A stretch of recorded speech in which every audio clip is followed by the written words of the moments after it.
Hello tout le monde!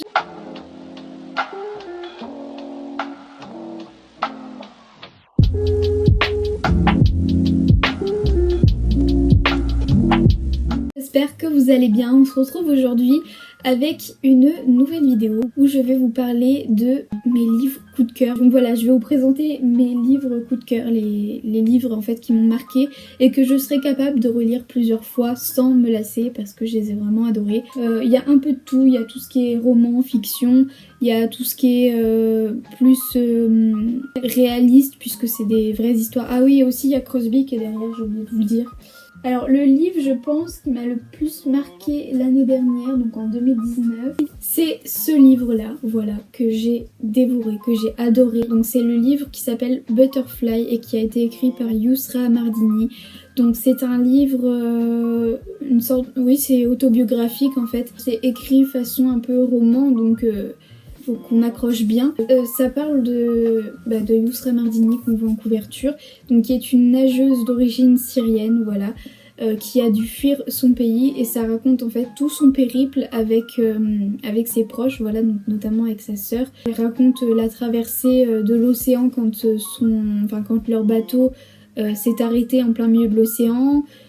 Enfin tout leur périple à travers plusieurs pays pour atteindre l'Allemagne, voilà, où elles habitent actuellement, où elle est passée en fait de réfugiée politique à athlète olympique puisque maintenant elle fait partie, elle doit être dans l'équipe olympique des réfugiés et pas l'équipe allemande, qu'elle a participé aux Jeux olympiques de Rio si je me trompe pas. Je la suis sur les réseaux sociaux et c'est vrai que elle a pour projet de participer à Tokyo 2020 et c'est un livre vraiment que j'ai adoré. Son histoire est hyper touchante parce que c'est vrai qu'on entend parler des réfugiés à la télé mais on se rend pas vraiment compte, alors que là il y a tellement de détails et puis on est tellement pris dans le livre qu'on a l'impression d'y être. Et moi par exemple en plein milieu de l'océan ça m'a tellement stressée, j'ai lu tout le passage jusqu'à ce qu'elle arrive sur la côte parce que je me suis dit je peux pas m'arrêter en plein milieu quand elle est arrêtée en plein milieu de l'océan, enfin c'est pas possible.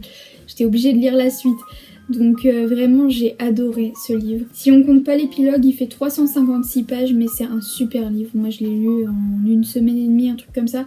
Autre livre dans le style autobiographique, nous avons Gobi et moi de Dion Léonard. L'auteur raconte son histoire avec son chien. C'est un monsieur qui fait beaucoup c'est des marathons, oui des marathons de l'extrême, voilà.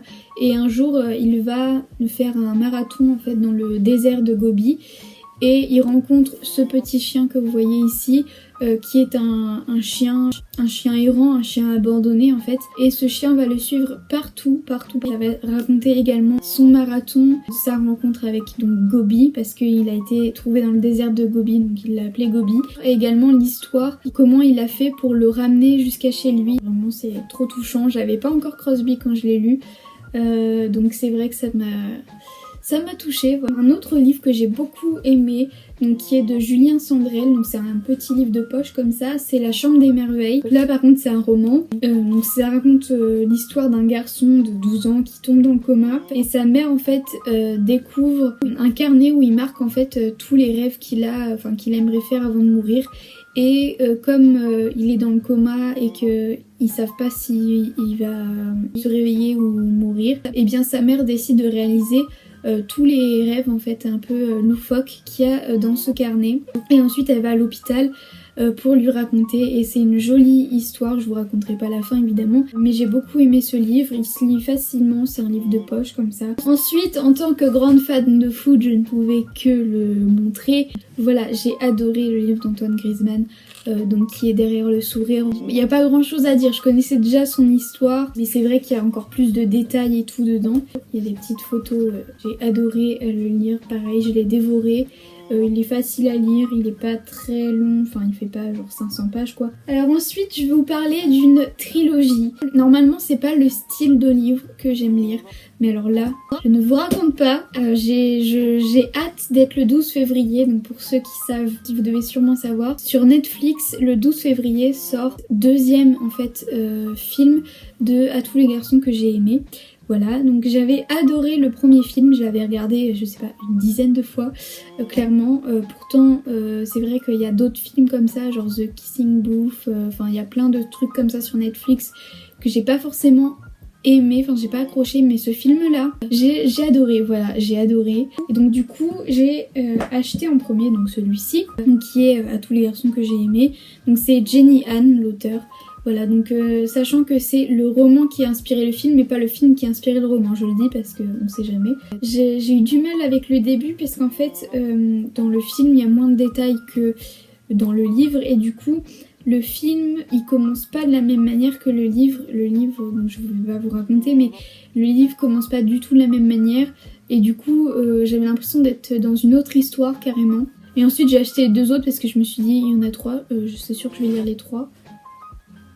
Donc le 2 c'est PS je t'aime toujours, voilà, donc, comme ceci. Pour ceux qui n'ont pas lu le 1, je vais pas vous raconter ce qu'il y a dans le 2. J'ai adoré le 2, c'est la continuité du 1. Et ensuite le 3 qui est légèrement différent mais que j'ai beaucoup aimé aussi. Donc voilà, qui est Pour toujours et à jamais, pareil, que j'ai dévoré.